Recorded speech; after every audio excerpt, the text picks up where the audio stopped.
Welcome back to the Hardware Unboxed podcast. We're up to episode 42, and we're going to be talking about, well, AMD Zen 5 stuff once again. AMD's made a blog post on their little website that has produced some pretty interesting discussion points this week, talking a lot about how they've done some testing, some of the comments that have come from an AMD executive after this blog post and after our video on the channel, and just more discussion of this Zen 5 mess and where things are at the moment. So yeah, stick around for that, and that's pretty much this week. So let's get into it.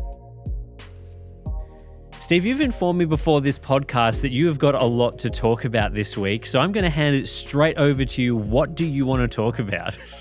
Well, you can probably guess. We'll continue on from the video that was released on the Hardware Unboxed channel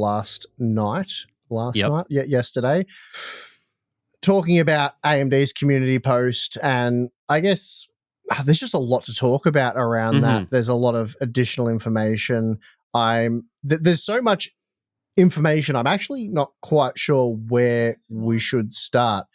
And I guess we're just going to have to run with the assumption that people listening know what's going on here, because it's... Yeah, maybe I'll give a quick recap just in case you've, for some reason, you only listen to the podcast, which is great, if that's the case. Yeah, so, go for it. So I'm assuming at this point that you've listened to previous podcasts, you're up to date with the Zen 5 situation, where performance, especially for gaming, isn't quite where it's at. So a couple of days ago, I think it was actually yesterday morning for us, AMD posted a community update titled Ryzen 9000 Series Community Update Gaming Performance. And in this, they generally are just talking about why their advertised performance numbers are different from reviewer data. And they've attempted to come up with some explanations for that. So this includes things like their gaming test suite being different. They're claiming to use a broad suite of esports, AAA, and popular older games. They talk about how they configured Intel CPUs to use comparable DDR5 6000 memory. They talk about how they used automated testing in the Windows admin mode, which is something that we've made a video about on Hardware Unboxed as well. And they also talk about how there will be further performance improvements for Zen 5 available through a Windows 11 update, specifically version 24H2, and that's currently in the Windows Insider program for people to test. And they're claiming that this update will see a performance boost for Zen 5. They're claiming the biggest boost there, but in the footnotes, they also kind of say, Zen 4 and Zen 3 will be affected as well. And some of the important information here is that there's a few contradictory claims of where gaming performance should be. So initially, AMD at the start of this post talks about how their internal labs have generated data that showed a 9% average generational uplift in 1080p gaming for Ryzen 9000 versus Ryzen 7000. But then later in the post, they say that they expect Ryzen 9000 to provide a 5 to 8% improvement in gaming performance over the Ryzen 7000 series. So your video the other day was really talking about the sort of confusing language in this post, talking about how some of the claims don't make sense even within their own post, how you've already debunked the Windows performance improvement claims with the admin mode testing, and just how some of this post is kind of attempting to claim that reviewers haven't tested the CPUs properly and that AMD are the people who have tested it properly. So that's kind of the summary of that. Yeah, the post. Yeah, having obviously made the video that I've made, doing some additional testing, looking into it, I guess the questions I have coming away from that post is, first of all, is what is AMD attributing / blaming for the discrepancies between their own internal testing and review data? Like, what is it that they're actually blaming? Because they seem to insinuate that this testing is really difficult, and that's why we're seeing the discrepancy, just because, it's difficult. So, in a sense, they're kind of, I don't know, they're suggesting reviewers got it wrong and they got it right. That's I'm not sure how to read into that angle. But then they're also pointing to the way that the CPUs were tested. So, the local admin count versus the way they are tested, which is the system admin count. And then they're claiming that a future Windows update will address all of this, at which point the review data should reflect their own internal testing. It's a weird, again, I don't know what they're exactly attributing or blaming. Are they blaming a bit of everything? Or what's your takeaway on that? Like, the blog post, in my opinion, should have ignored the reviews, should have got rid of all that, what almost seems like misdirection, and just said, hey guys, good news. Rise in gaming performance is going to get even better. We've worked with Microsoft to identify a problem that affects Ryzen processors. We believe this will really help Zen 5. It's going to provide additional gaming performance, and that will be rolled out with an optional update shortly. You can now check it out in the preview. That, to me, would have been a great post, would it not? And that should have been how they went about this post. Yeah, to me, it seems a bit of deflection almost. I feel like with Zen 5, there's kind of been two issues that have really come to light across a lot of the media that we've seen. And the first is that the CPUs aren't that great. So the performance uplifts have been... For gaming haven't been that amazing. Yep. So there's been a lot of discussion around, it's been a bit disappointing. And then the second angle is the difference between what reviewers have seen and what AMD was claiming in their marketing materials. And I think they're two related issues, because obviously if Zen 5 performed better, they'd probably get closer to their marketing materials.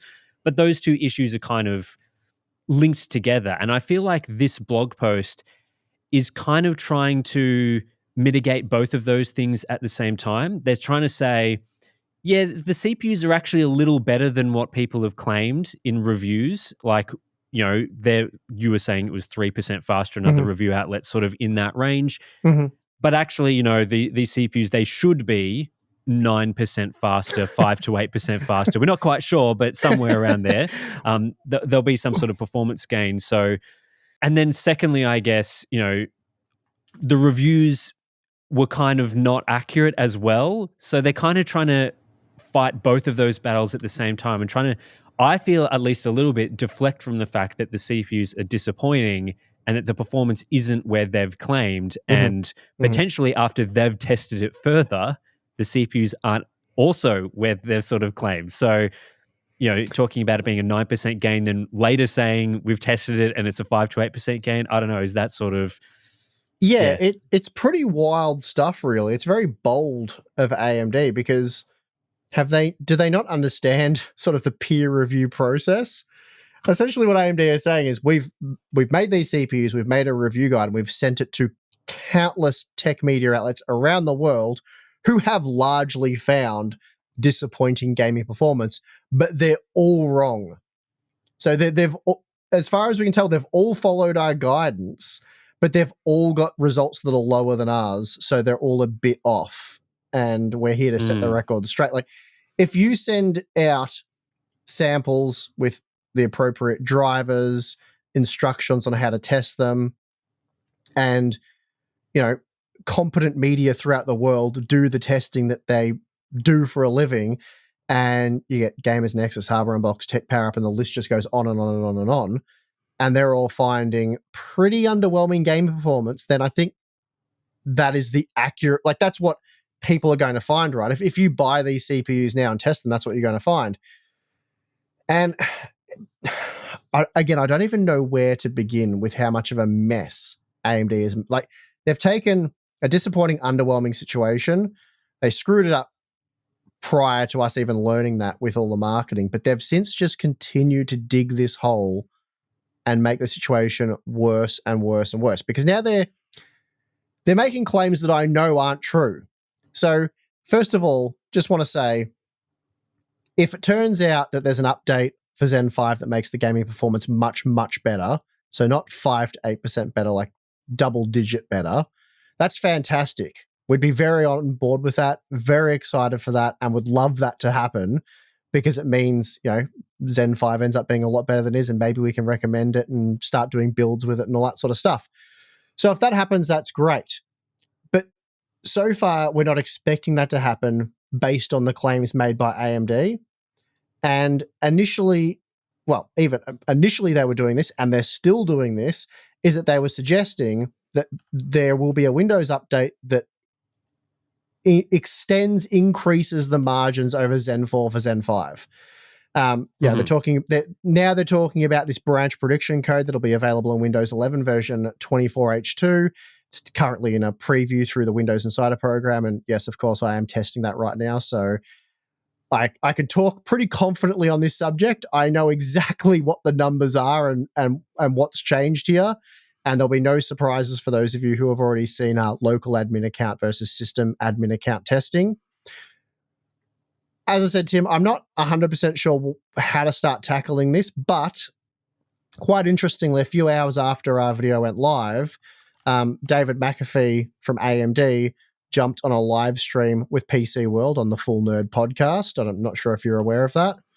I haven't watched it myself, but I've heard that happened. So Yeah. Well, I went to bed quite late last night. I woke up 6 o'clock this morning after not many hours of sleep, and I continued doing my preview, like the 24H2 preview build testing. So I had this data, and while I was doing that testing, I was listening to the podcast.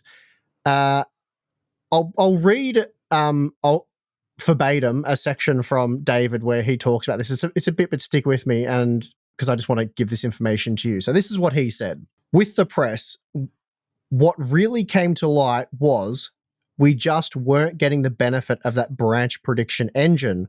And then so it turns out that the way we were testing and collected all of our data was done in a way that reflects a set of branch prediction optimizations that were built into a version of Windows that we were collaborating with Microsoft to release to the public. So that is interesting in on itself, that sentence there, because we'll get to that in a second. And then they said that is live in their 24H2 preview that users can download and install as part of the insider track. And it really takes a whole level of performance to many gamers. Not sure about a whole new level of performance to gamers and applications with Zen 5 that isn't visible on the current shipping version 23H2. The branch prediction, especially with the updated engine in Zen 5, really gives a significant performance uplift. And of course, it's going to vary from application to application, but some games like Far Cry 6 were seeing double-digit performance uplift. So, two things to unpack from all of that. One seems to be that they're implying that their benchmarks are based on the branch prediction optimizations, which I don't believe is true, and they do get picked up on this by the guys at PC World. But basically what David said there seems very clear to indicate that they've tested with these special optimizations, and that's why they're seeing these 5 to 8 or 9% uplift in gaming, whereas reviewers were seeing much smaller gains. I think that's, that's a safe assumption based on what they've claimed there. I mean, I'm sure that what you're going to say is, were they claiming this was the performance gain in the admin mode? So are they claiming the admin mode on existing Windows also has these optimizations? Well, Adam sort of caught David out, and I know it's a strong word, but it's I don't know, a lie, because they seem to be suggesting one thing, but a totally different thing happened. But he asked them if AMD were really testing on the 24H2 preview, as he just strongly suggested to the guys at PC World. And then without saying no, he said they tested in a way that very closely emulates the branch prediction optimizations that are in 24H2. So he's saying that the current build of Windows that was released well before Zen 5, even the engineering samples went out, was able to emulate the branch prediction optimizations using the system administrator account. So it doesn't, there seems to be something missing there. Like, is it actually an optimization that's included in the code of Windows, which of course wouldn't be available in Windows 23H2 that's been available for ages, whether you're using it in the admin, the system admin or local admin, because that code just wouldn't be in the operating system? Or is it that the optimization is changing the way Windows works to be more like the admin mode? I guess that's what they're sort of implying here, is that Windows 24H2 changes something that makes it so that Zen 5's branch predictor is much more effective. And also it turns out that that change was already available for the system admin account. And I'm guessing by what you've said that they've actually tested Windows 23H2 in the admin mode, and are claiming that that is going to be the performance of 24H2 with the preview build. And that's not like reading the blog post, that they basically are showing the data as if it's from 24H2. So the implication there is that is the performance that they've tested in that mode. But I guess they're saying that that's actually what you should just expect to get. What's happened is here, they've got caught out and they're trying to save face. This whole branch prediction thing, this was never mentioned. This was never discussed. This wasn't on their radar. This was not a thing at the time of reviewing Zen 5. This is a recent development. At the time of reviewing Zen 5, AMD was clueless as to why reviewers were seeing the performance they're seeing. And I believe they're still clueless to this very moment. I just don't, either they're not good at gaming benchmark, I don't know what it is, or they're just not willing to accept the reality. I'm not sure, but that aside, this was not on their radar. They had no idea that there was even a discrepancy, which David admits on the live stream. He admits this was an oversight by AMD.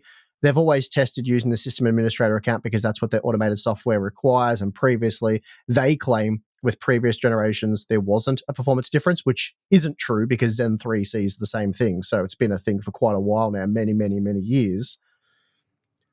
But they only learnt this while digging in and trying to work out they were basically trying to make Zen 5 better at gaming.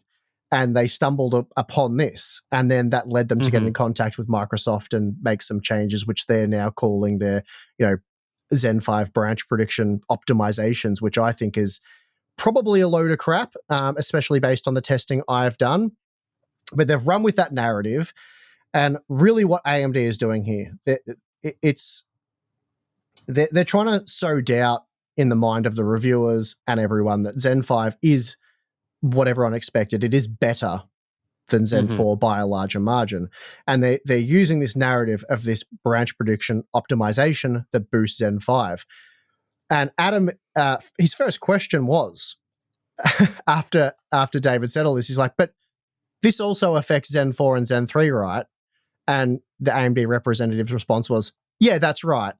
But you'll see a bigger uplift with Zen 5, which, as I said in my video last night, it's technically true, but it's more... It's a white lie. Come on. Technically true. It could be margin of error for all you know. That's right. That's right. Yeah, I saw 1%, and I'm not saying it's definitely 1% no matter what. What I'm saying is the scaling is the same. So this is not... I can't stress this enough, and this is what AMD is trying to convince everyone of, and they're essentially lying by doing so. This is not a Zen 5 optimization. This is not improving Zen 5 gaming performance beyond what we see with Zen 4 using the same optimization. And I have tested this in more than a dozen games already. We will have a video next week with about 45 games.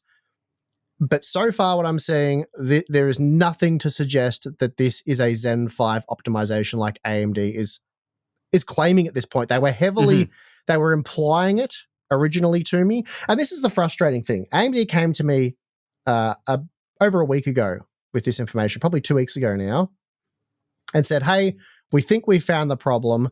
We think it's something to do with Windows 11.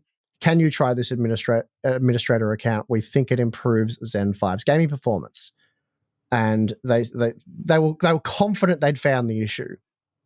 Okay, I go and test it. Sure enough, Zen 5's gaming performance in multiple instances is significantly improved. And I thought, wow, okay, Zen 5 is better than we thought.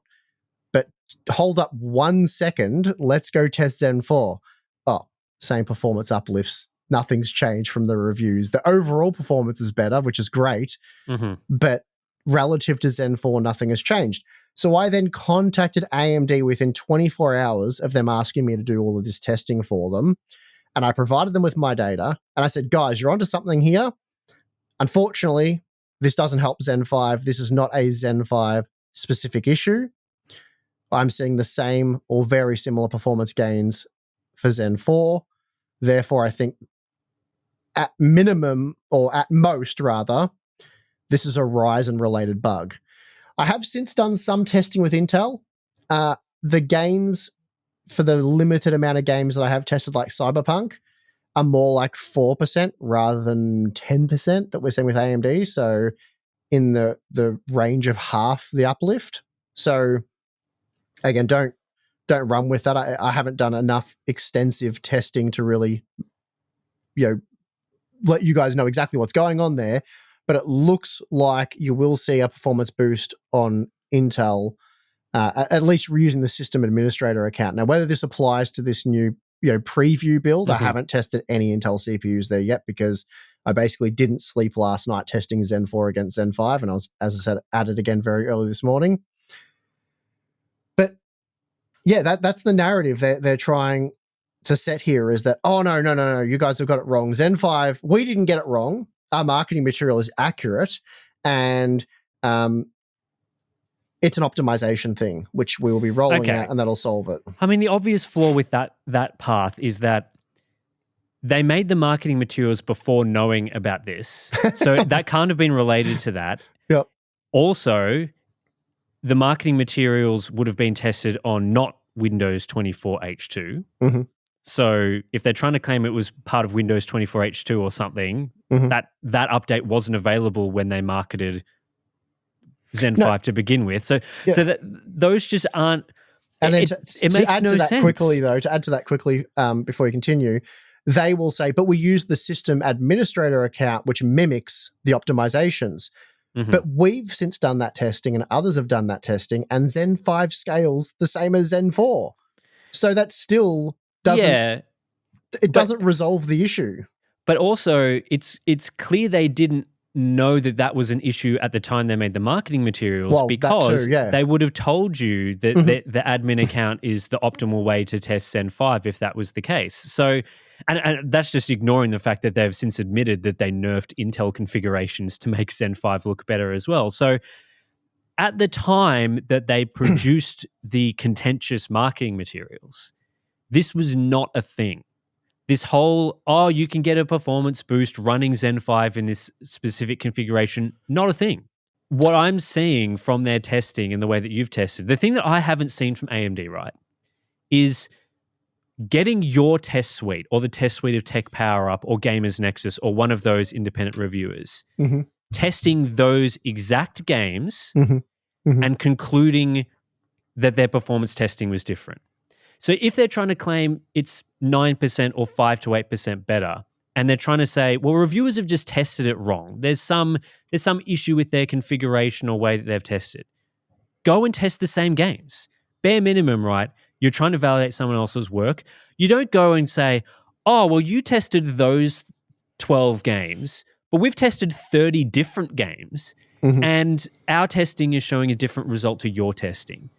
You need to, at the very baseline should be testing the same games. And sure, they could add your games that you've tested to their games that they've tested and make some different conclusion. Like, yeah, we added your games, we added the 12 games you tested to the 30 that we tested. So now we've got 42 games. And yeah, the games you tested are a little low, but the games overall, changes the margins a little bit. They could have said that. But where have they tested The Last of Us Part 1? Where have they tested Starfield? They still have not confirmed that data. And maybe they've done it internally and they know the answer. Like I'm sure someone at this point at AMD has tested these two parts in a Starfield, Horizon Forbidden West, or one of those type of games.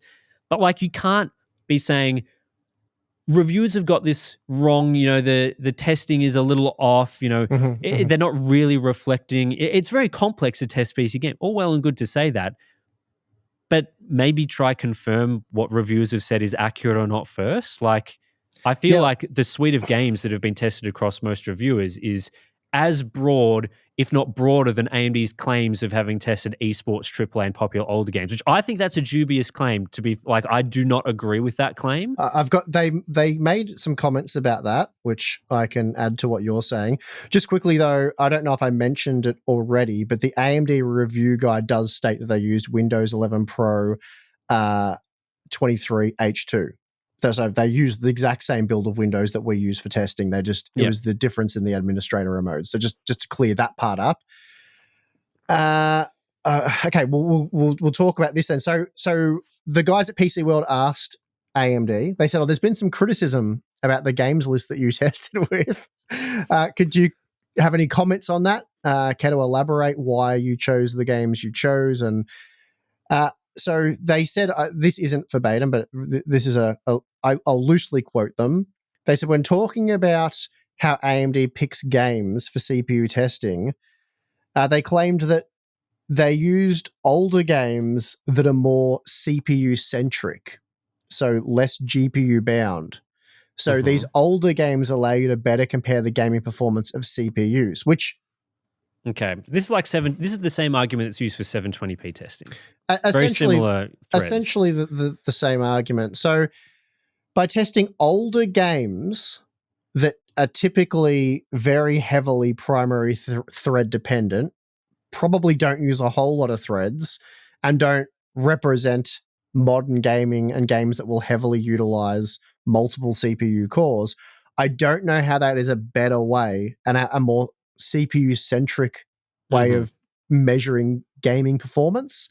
Like the whole point, and we'll see these comments all the time, like, "Oh, your benchmarks are useless to me because I play this game, and I want to play this game in the future." It's like, well, we're trying to pick a good selection of demanding AAA games that really hammer the CPU, especially under the conditions we use, RTX 4090 at 1080p, to give you a rough, some sort of insight into future gaming performance, especially, the games that are going to come over the next year or two, right? That the assumption is the games will continue to better leverage CPUs and become increasingly CPU demanding. And that's based on the fact that that's what's always happened. If you go back 5 years, games are less CPU demanding on a whole, like significantly less demanding than today's games overall. Yeah. So it's just a weird, it's a weird one. You want to test the latest and greatest CPUs using the latest and most demanding games. And that includes, all the games that we basically test with. So yeah, I think there's some flaws in the assumptions that AMD is making, and I think, like I said, these flaws are very similar to the whole 720p testing angle, which probably won't get too much into. But I feel like the incorrect assumption that AMD is making here, firstly, is that modern games are not CPU demanding, and therefore you have to go back in time to find games where the CPU is more demanding, which I guess their thinking is like, okay, so you can't run Cyberpunk 2077 on a modern CPU at 400 FPS. So it's not that demanding, right? If you're running on ultra settings, it's got to be in some way GPU demanding. So what we're going to do instead is we're going to go back and test, and I've got their reviewer guide right here, Deus Ex Mankind Divided as an example. So that's a game from 2015 or thereabouts, I believe. Yep. And so I guess the thinking is that, well, that game was designed for GPUs 10 years ago, so it's got to be more CPU limited. The thinking of doing this is that, well, in testing these more CPU demanding games, we're going to be testing the future of gaming. And so by lowering the GPU load in this way, these games are more reflective of future games than modern titles, because modern titles, they're going to be affected by this nasty GPU situation. And this is the same with 720p testing. The thinking with 720p testing is, let's lower the resolution so much, let's remove the GPU so much that it'll be more predictive of future gaming, because we're testing in this super lightweight GPU load. Whereas I think what has been shown over time is that testing in realistic configurations with modern games is perhaps better or more reflective of future games. The closer you get and the more realistic you get to testing environments today is that's the most likely way that you will predict future performance. Games like Deus Ex Mankind Divided and Borderlands 3 and League of Legends, and just scrolling through the list, Wolfenstein Youngblood, their performance data was running at over 500 FPS in that title. And that'll be the CAN benchmark, which doesn't measure CPU performance at all. Yeah, so like those titles are not going to be as representative of modern game engines, modern rendering techniques. I mean, we've seen that ray tracing increases CPU load. And so it's a very valid way to test CPU performance, is using ray tracing Of course, with a 4090 at 1080p at low It's resolutions, right? The problem with the ray tracing. Sorry, I was going to say the problem with the ray tracing is it's difficult not to end up heavily GPU limited. But That's go on. true. I'm assuming here, of course, that you are getting it into a, like, you wouldn't test Cyberpunk with path tracing for a CPU At benchmark. 30 That makes FPS. no sense. But you could test a Spider-Man type Yep. game or one of those titles. Yep. And you look across this list, and there's very few examples, or any examples I can see, where ray tracing has been used, which, you know, that's going to be a way to make a game more demanding in the future, is to use ray tracing on the CPU. Like, I'm sure Spider-Man, for example, is not going to get any easier to run in terms of its like CPU performance side of things. So that's the assumption I feel AMD has made here, is that modern games are not CPU demanding. And we've seen that. I've seen comments about, 4K testing. You had to make that whole video about how the CPU is more important than you think for 4K testing, because there's this thinking that, yeah, if I'm playing Cyberpunk or I'm playing one of those type of visually stunning games, that's a GPU limited game. But that's not true. You can make those games CPU limited, and especially games today like Dragon's Dogma 2, for example, a brand new game that was released this year, is very CPU demanding in some areas. Starfield, you could be playing that game on the best GPU at maximum quality settings and get to some of those cities. It's still CPU limited in those areas. So it's just not true that modern games are less CPU demanding. No, it's very similar to the common misconception or the misunderstanding between what a CPU demanding game is and or a CPU intensive game and a CPU limited game. Yep. So a game CPU limited can mean a broad range of things. CPU limited can typically, obviously, means you're limited by your CPU, but to what degree? So people point to, you should test with the earlier versions of City Skylines, StarCraft 2 with 200 unit cap. That's a super CPU limited game, and it is CPU limited. It's not CPU intensive, because it's CPU limited in the sense that you can throw a 7800X 3D at it and it uses like 2 cores. At least that was the case for a long time. I don't think StarCraft's probably been updated. That game is pretty well dead at this point in that sense, but there are games like your StarCrafts, your city builders that utilize 1 to 2 cores and the rest of the CPU is just at idle. So that's not that you can use 1 or 2 of those games to represent those use cases, because it's not that they don't exist. It's just that they're certainly not great for predicting future CPU performance, because you get a game like Starfield, Cyberpunk's a great example. Cyberpunk will utilize all 8 cores, and on a 9700X in-game, I was seeing like 80% utilization pretty well evenly across those 8 cores. So that's going to be great for looking at how, demanding games in the future will leverage that CPU, and then how that CPU compares to other CPUs that may have less cores but stronger single-core performance. So I think there's the bit of that going on as well. Essentially what we've been saying, how the game utilizes the CPU, whether it's CPU limited or CPU intensive or whatever language you want to use. But yeah, I often see people saying, use those city builder games because they're super CPU demanding. It's like, well, they're CPU limited, but not because you don't have enough cores or whatever. Yeah, you're essentially saying that, like, it's good to test that game today because people are playing City Skylines as an example of a game, but hopefully in a future generation of city builders, I know they've released City Skylines 2 or whatever recently, so maybe not the best example, but with future games, game engines are unlikely to be designed with 1 or 2 CPU cores in mind. And certainly what we've seen across most modern games is that they've tried to make them as multi-threaded as possible and run across more cores. So yes, you could include that in your test suite, and it's probably fairly reasonable to do so, but it shouldn't be the basis of the testing. Because if you're testing a whole bunch of CPU limited games that are limited to 1 to 2 threads, and you're making the call that it's X% faster or whatever, that may not be representative for Star Wars Outlaws that's just about to come out, or I don't know, Dragon Age the Veilguard coming later this year, or the next Call of Duty game or whatever. Like, you want to have that mix of performance and things. And as well, I feel like the data is more useful to people if you can show it in examples today where you are going to be CPU limited. So, for example, if you're playing Starfield, there's a new Starfield expansion coming out at the end of September. So, people are going to be playing that game, and there are situations where you are realistically CPU limited to a degree that impacts the gaming experience. Mhm. The fact that Wolfenstein Youngblood is running at 650 FPS on Zen 5 versus 600 FPS on Zen 4 doesn't make a whole lot of difference. And yeah, it's great that you could show that performance if you really want to, but wouldn't it be better to show that sort of gain or that sort of difference in a more realistic scenario, which would be Starfield in Aquila, one of the heaviest cities in the game, or Cyberpunk 2077 in some of the Phantom Liberty areas with heavy NPCs.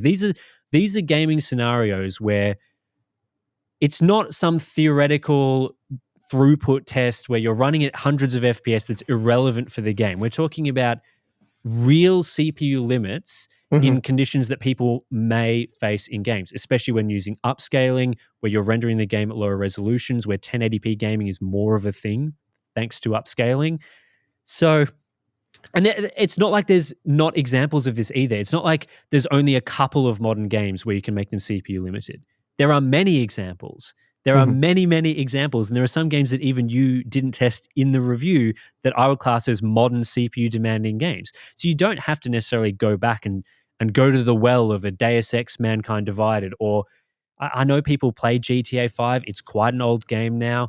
Wolfenstein Youngblood, Ashes of the Singularity, a game that no one has ever played. We looked at the Steam charts on our live stream for Patreon members and discovered that no one has played that game.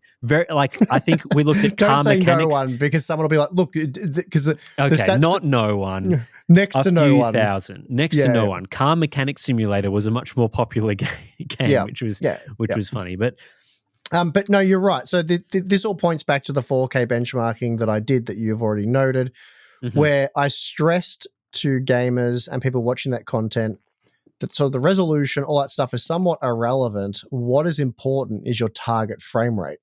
Can your CPU throughput and allow your GPU to render whatever your target frame rate is? Because presumably, if you want 144 FPS and you want to get as possible as it is realistically to achieve that goal, you're going to lower the load on your GPU to try and place more load on your CPU to get closer to that target frame rate. Now, if you're testing a game like Rocket League, we've talked about how, the Linus Tech Tips review had Rocket League in there, which I thought was a bit of an odd choice, but that's fine. Whatever, you can test whatever games you want. I've gone and since tested Rocket League, which will be my 45 game benchmark, just because it was a game that showed good gains for Zen 5. And yeah, look, Rocket League, there's a 10% performance uplift going from Zen 4 to Zen 5. And in my testing, that takes you from 860 frames per second using the very high quality preset at 1080p with the 4090 to 950 frames per second. So as we're saying, it's all about the frame rate. Now, do you need over 800 frames per second to play Rocket League?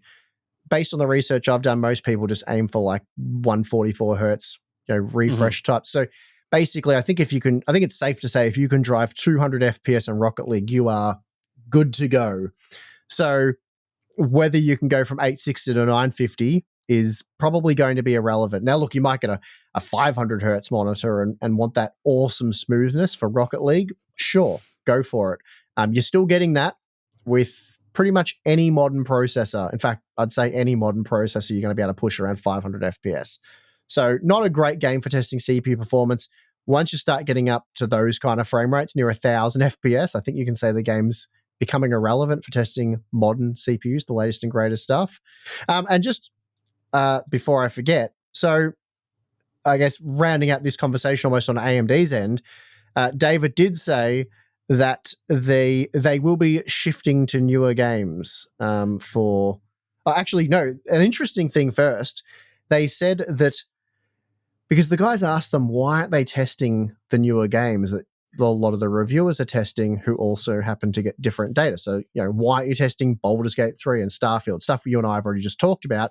And he said the shift to use newer games for testing happened quicker than AMD anticipated. So... What? that was his response. His direct response was the shift to using newer games happened quicker than AMD anticipated. So I'm kind of stunned by that comment because I can't remember a single review that you have made in the last ever that has not used modern games. well, also, you always update your testing. Also, AMD were made aware well ahead of time and they loved this video, by the way. They reached out to me and said how much they liked it. I did an updated CPU benchmark guide that was, I admitted in the video, I'm like, guys, look, I've just spent 2 weeks doing nothing but CPU testing because I'm getting all my results ready for comparison with Zen 5. Here are the games we're using. Here is the data we've got. So let's do a comparison to date, comparing AMD processors with various AMD processors and then with Intel processors and all that sort of stuff. So it's a big CPU update. Here are the games we'll be using for benchmarking Zen 5. Here are the results. Here are we handed that to them on a platter over a month before they arrived. So AMD knew in advance exactly what games and what the data points were from Hardware Unboxed. Like, we gave it all to them. And when we were doing the Zen 5 testing, they were asking me like, so how are you testing this game? I've already told you, I've shown you. Which games are going to be included? Which games have you been testing? I'm like, here's the video with all of that information. Go look at it. And if you have any further questions, let me know. So that was weird. But then they essentially, and this is the annoying thing, they've admitting fault or not doing as good a job as they could have done without admitting that. So he goes on to say, moving forward, AMD will be testing upcoming products with more modern/current games. So, okay, that's, I guess, a positive. That's a positive. But they've sort of, on one hand, they've said we're testing these older games, and the justification is that is because they're more CPU centric. So presumably they're better for testing CPU performance, which again, they did sort of say that. They said because, you can drive higher frames essentially, which was the GPU component of that. They're better at distinguishing the performance differences between CPUs. So they're saying they tested that way because they believe that to be a better way. But now they're saying that the new games caught them off guard and they probably should have tested with them, and moving forward they will test with them. So yeah, it's just a mess. Yeah, I sort of understand what AMD is saying. Like, you can have a difference of opinion about testing, and that's fine. If you believe that older games are more reflective of CPU performance, that's fine. And if you believe that's the best way to test, by all means, test that way. And we have presented our case in this podcast about why we think that's not necessarily true.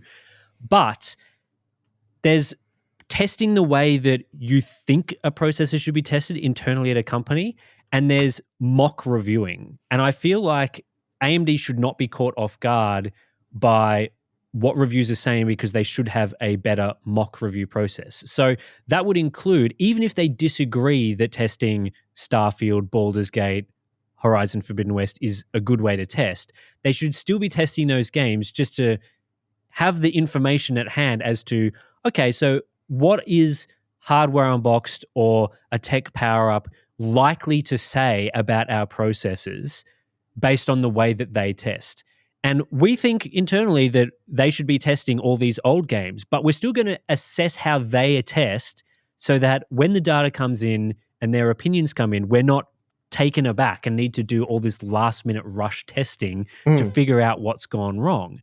And so that's what I was sort of saying with my sort of criticism of AMD's internal communication and processes around this, is that good companies across the board have this system in place so that they're not surprised by feedback because they kind of know what a review is going to do. And we know, not necessarily in this field, but I've heard from people who test phones and those sorts of things, for example, that companies do this internally. They get people in to sort of fake review the product, and they deliver fake reviews inside the company so that the executives in charge of marketing and PR and stuff are like, okay, that's what we think these people are going to be saying about the product. And that can set expectations and things and make it so that you're not, like I said, having to do this last minute. So it's good that they're testing these games, and they're going to be testing more modern games. It probably should have been happening to begin with. And I feel like as well that having this focus on automated testing and that sort of thing means that AMD is sort of restricted in some of the games that they've been able to test in that way. A lot of modern CPU demanding games either do not really have CPU canned benchmarks, they're more designed for GPU benchmarking, or they just don't have a canned benchmark at all. Like Mhm. games like Baldur's Gate and Horizon Forbidden West and Starfield and Last of Us Part 1 do not have built-in benchmarks. So if your Mhm. testing methodology is based around built-in benchmarks, yeah, you're going to be restricted to older games. And I feel like there was a time when a lot more games had built-in benchmarks. It's less of a thing now.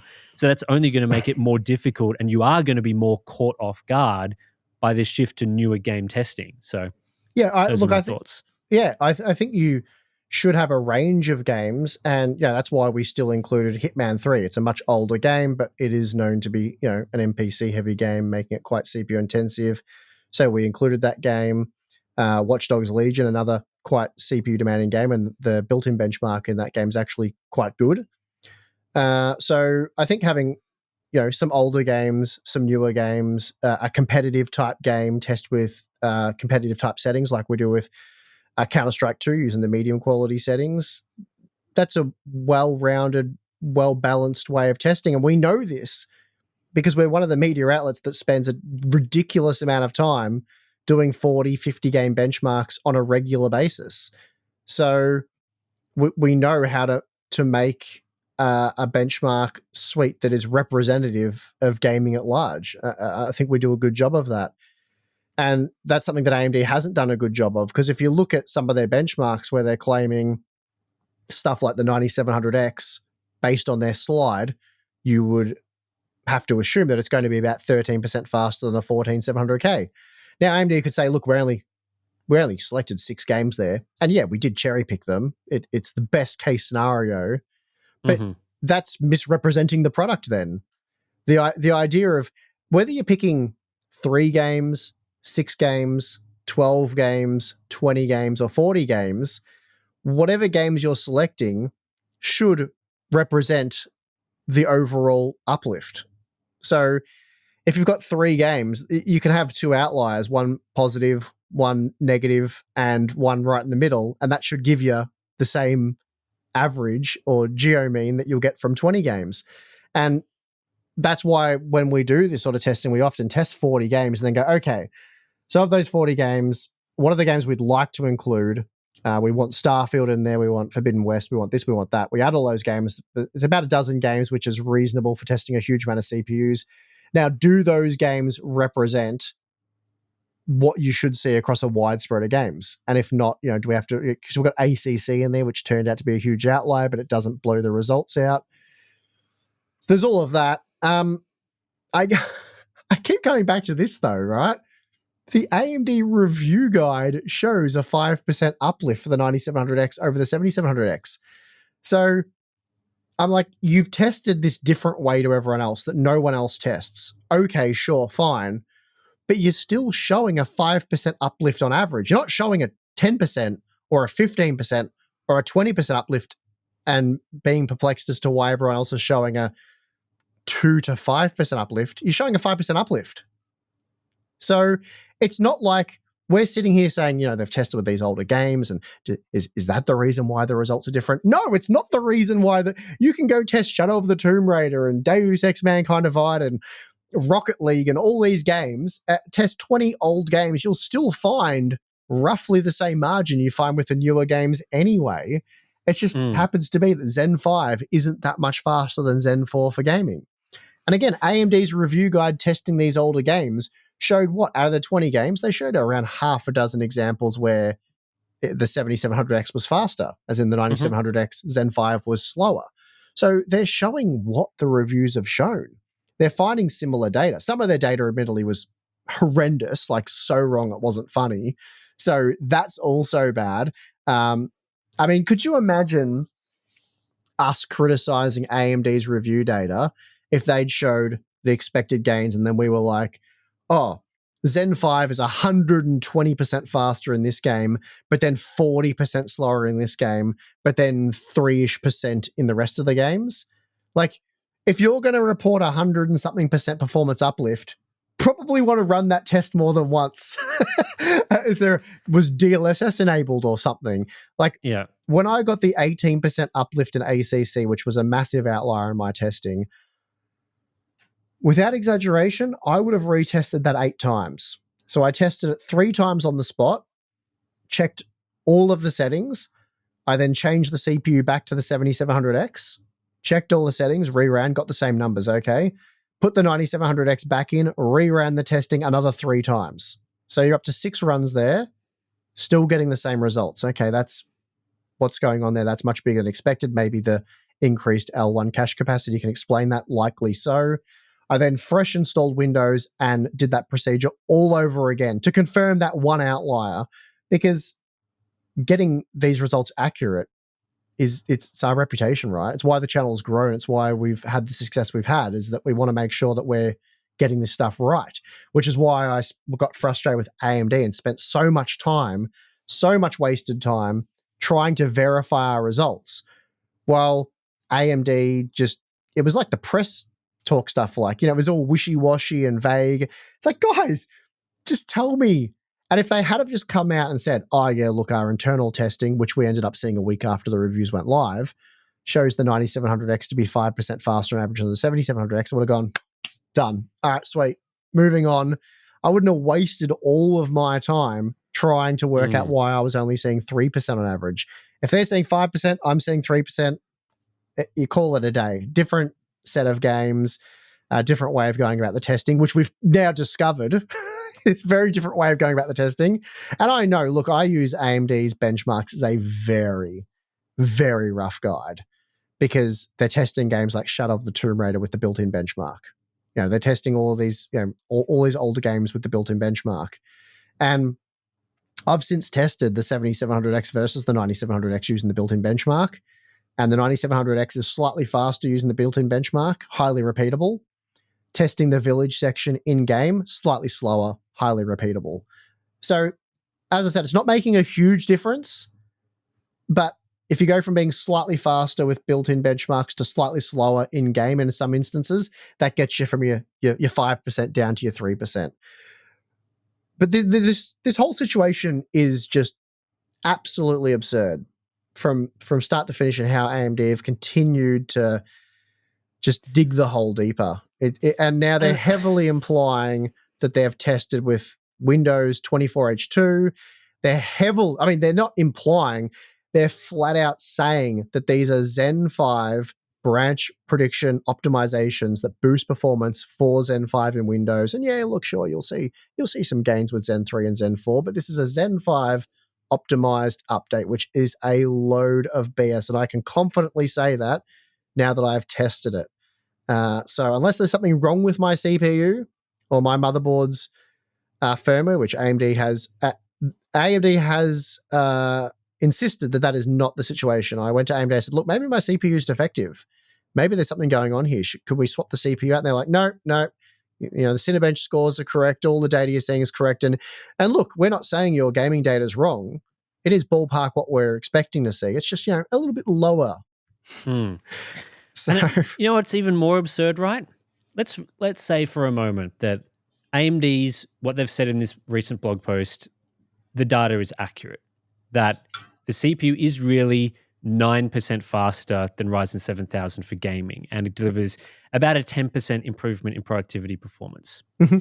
Let me just go to Newegg and tell you the price of these processors. The Ryzen 7 7700X is currently $285. If you want to buy the 9700X, you're looking at $360. So that is, by my maths, a 26% price increase. The Ryzen 9 7950X is $514. The 9950X is $650. By my maths, that is a 27% price improvement. Mm-hmm. So they are claiming that the Ryzen 9000 series is 10% better for productivity and maybe 9% better for gaming at a 26 or 27% price increase. Mm-hmm. It doesn't effing matter whether the margin is 3% or 9%. That is a bad deal.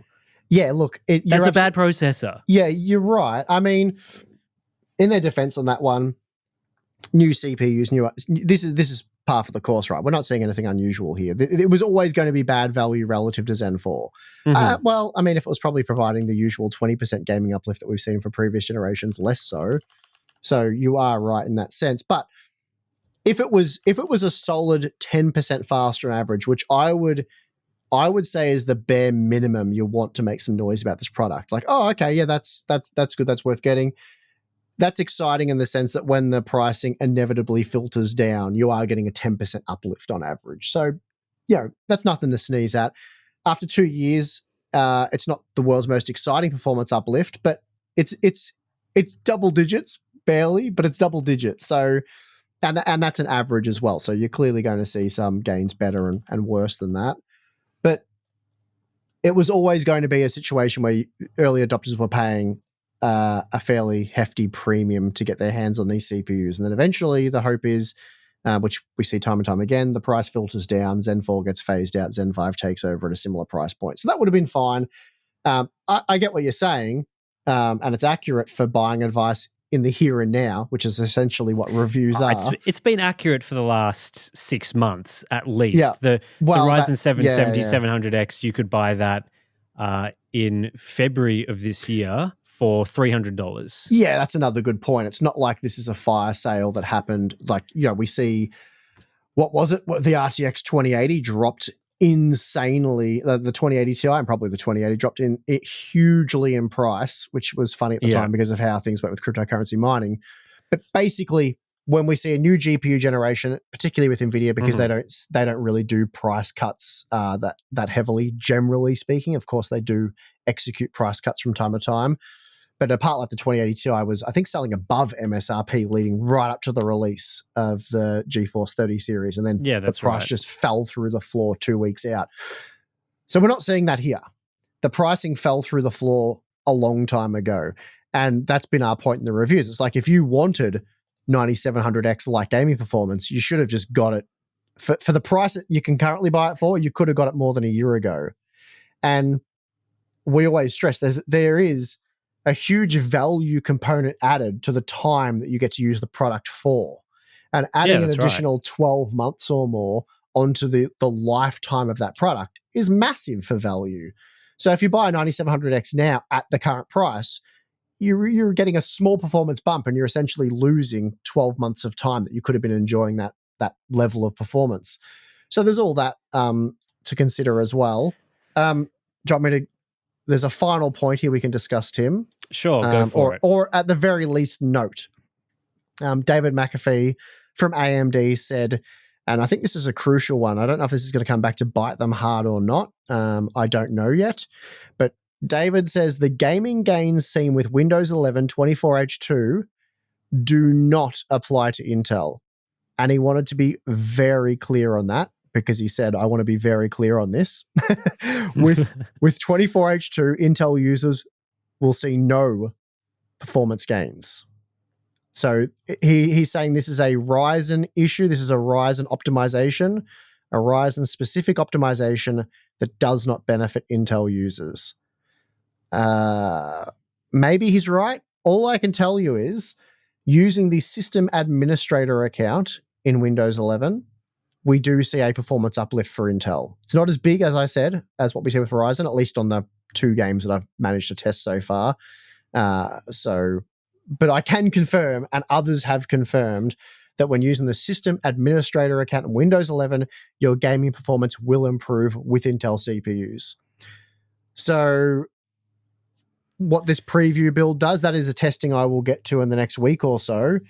But AMD have been very clear in saying that this does not benefit Intel. So I think their hope is that if they can get another 10%, then the numbers that they misled people with, by dumb luck, end up being accurate. So, yeah, like the AMD versus Intel numbers, things like 9700X versus 14700K or whatever. And given that they've either lied or been completely wrong about how this affects Zen 4, for example, as in Zen 4 and Zen 5 scale equally with this Zen 5 optimization, I'm not sure how much I trust them on the gains for Intel users. That's certainly something I will investigate myself. Look, they could be right. But as I said, I've already done some preliminary testing, and if what they're saying about the optimizations and the system administrator account being closely tied in how they work, then they're going to end up being wrong. So again, if that's the case, the hole gets deeper. He also obviously this is touched on accusations, I suppose, about AMD playing dirty, which they very clearly did by using the baseline profile, which was he was saying, at the time when we did this testing, it wasn't clear what profile we should use, which is absolutely not the case. Intel came out quite a while ago now and said the baseline profile is not to be used at all with K-SKU parts. And there was some confusion over whether the performance profile or the extreme profile was the default profile. And that has since been clarified that the extreme profile is the default profile for Intel CPUs. But of course, we've seen some shuffling of how the BIOSes work there. So it's still not that clear. But you do it. The difference between the performance profile and the extreme profile for gaming is next to nothing, because most gaming workloads aren't high enough to sort of force the long duration power limit. So you'll stay in sort of the short-term turbo power window a lot longer. But the baseline profile, that has quite a substantial performance impact on gaming. Like you can see 10% reduction in performance with that quite comfortably in the more demanding games like Cyberpunk. So if they tested that way, they did heavily gimp their competitors' processors. And it sounds like that's what they did. His comment on that, though, was he said, for testing Intel CPUs, they used the balanced mode, which has a small impact on gaming performance.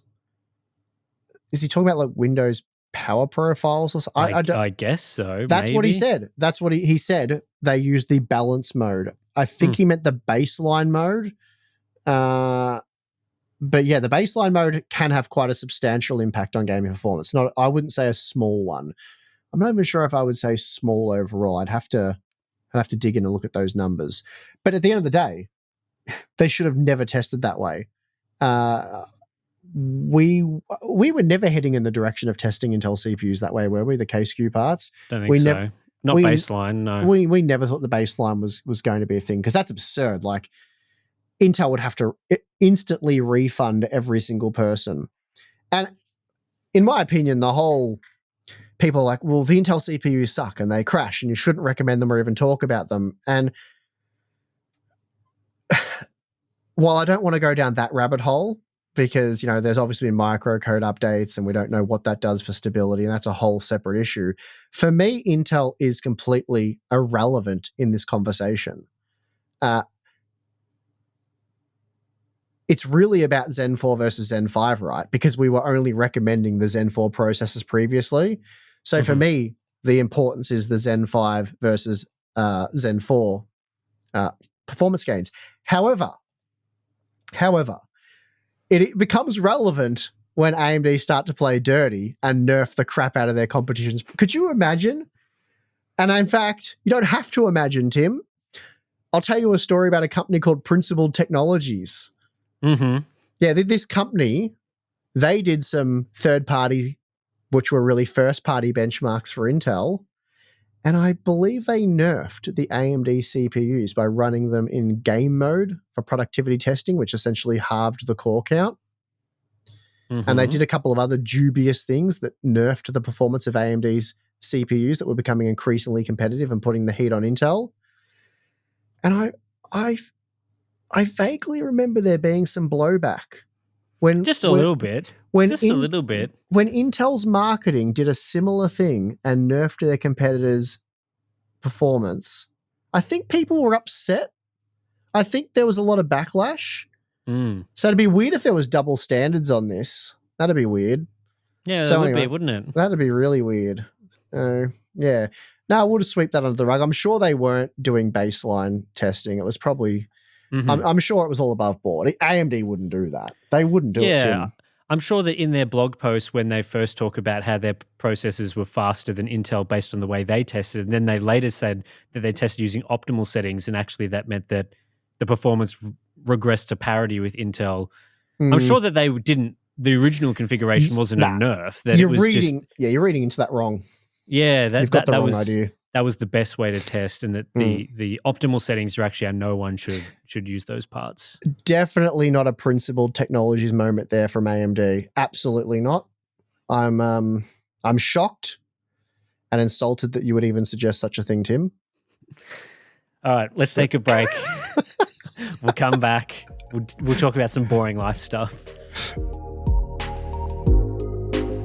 All right, we're back. I'm going to kick this one off with our little off-topic chat by talking about Black Myth Wukong, a game that we obviously have made some content of on the channel.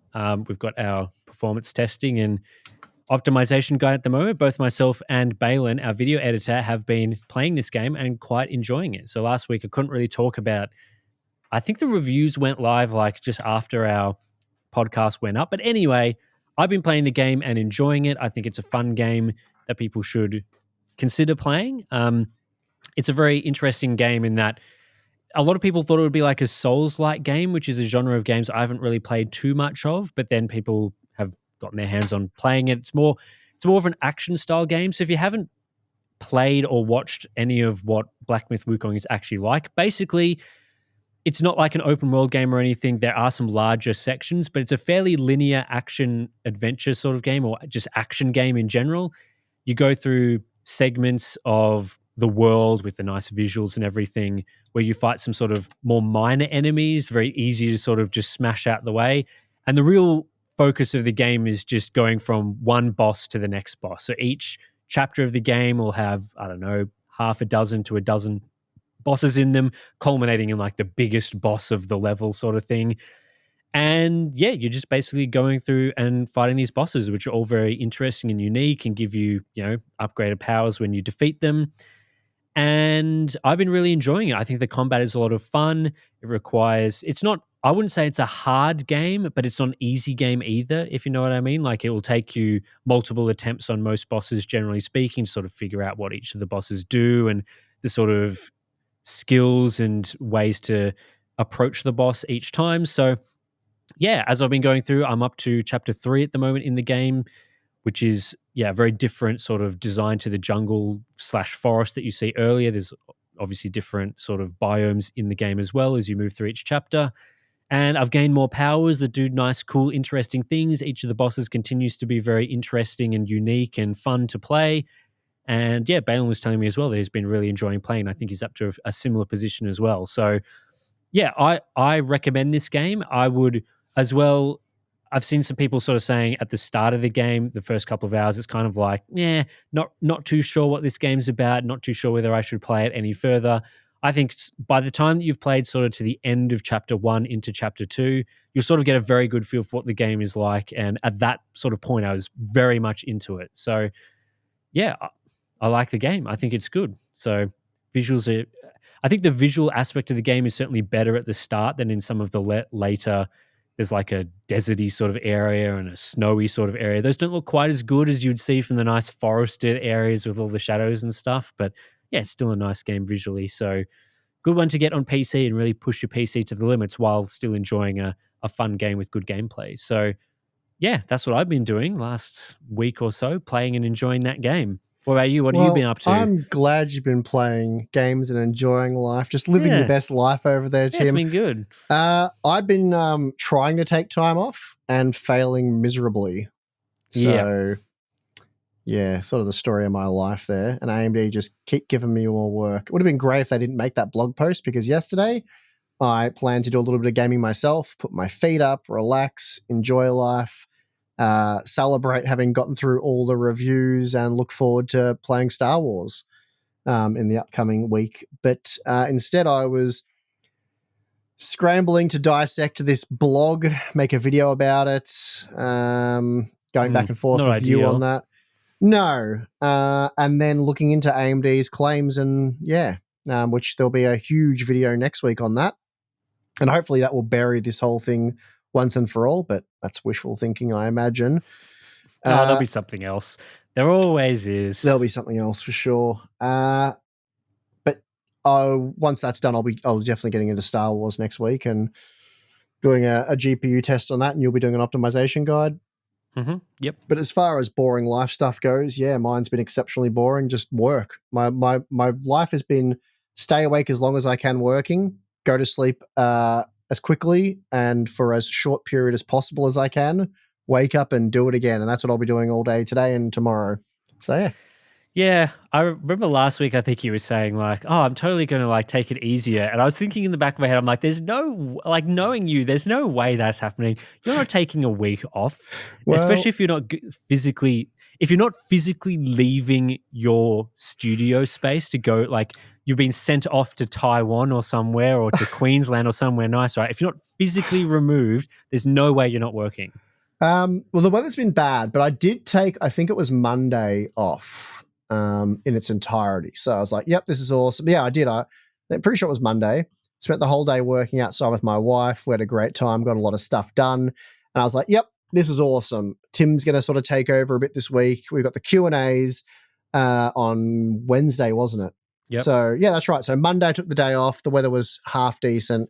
Tuesday it was a bit crap, so I did some work inside. Then we did the Q&As Wednesday. And then the AMD thing happened yesterday. And then we've got the podcast today and a bit more benchmarking to do. So I did get one full day off and it was quite nice. So, you know, when a week off becomes just one single day, you've done well. Yeah, I had a day off and I enjoyed it. We got a lot done outside, a lot of work done. And yeah, it was enjoyable. It was nice. It was relaxing. And yeah, while I was looking forward to at least 4 or 5 more of those days, it didn't really happen. I mean, I always knew we had the Q&As to do, but the Q&As free us up for next week as well. So I'm hoping to take at least one day off next week because obviously I'll be working all weekend now. But yeah, get one day off next week and then get straight into the Star Wars benchmarking where I get pushed to my mental limits of running the same benchmark pass over and over again for about 3 days straight, 18-hour days. Nice. And yeah, I love it though, of course. That's why I do it. It's good. It's just a bit different. But anyway, so yeah, like I said, for the third week running, I've ruined the boring life segment because I have nothing to share. So apologies again. But yeah, once the weather finds up, I'll be working on the Harbour Box gym and then there'll be plenty of updates and things happening. No, I think it's all good. We've gone for long enough in this podcast anyway, so good. Poof, we got there. Yeah.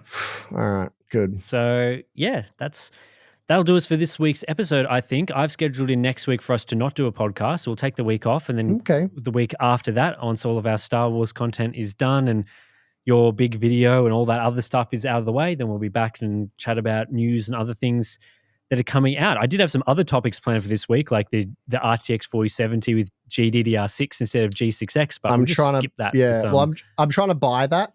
Not available here yet, but as soon as it is, I will buy it and do some testing. Yep, nice. Yeah, but I mean, we can talk about that next time anyway. So save your topics, Tim. They won't go to waste. Some topics for a couple of weeks. All right, cool. Yeah. So yeah, just letting everyone know that probably not a podcast next week. And yeah, apart from that, you can always watch us on the Hardware Unboxed Podcast YouTube channel if you are an audio-only listener, or the reverse. If you don't want to see us, which is probably fair enough, probably the better way of approaching it, then we get it. There is an audio feed available on all your podcast apps. So yeah, thanks for listening to the end of this one. More AMD stuff. So hopefully you've been enjoying all the Zen 5 discussion because that's really all we've been talking about. But hopefully, fingers crossed, it calms down a bit for the next couple of weeks. So yeah, thanks for everyone, and we will see you in the next one.